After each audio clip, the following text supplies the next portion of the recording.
ஆவாரை குடிச்சாங்க. பெரும்பாலான வயக்காட்டுல இருக்கக்கூடிய கலர் நிலங்கள்ல, வறண்ட நிலங்கள்ல, கரிசல் பூமியில மஞ்சள் கலர்ல கொத்து கொத்தா பூத்து நிற்கும். அந்த ஆவாரம்பூ உடலுக்கு அவ்வளவு சிறப்பானது. ஆவாரை பூத்திருக்க சாவாரை கண்டதுண்டோ அப்படின்னு சித்த மருத்துவம் சொல்லும்.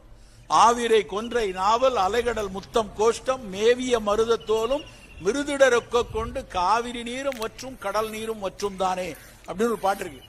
என்ன அர்த்தம் அப்படின்னா, ஆவார கஷாயத்தை நம்ம குடிச்சிட்டு இருந்தோம்னா காவிரி நீர் வத்தும். காவிரி நீருங்கிறது என்னது? இனிப்பு நீர்.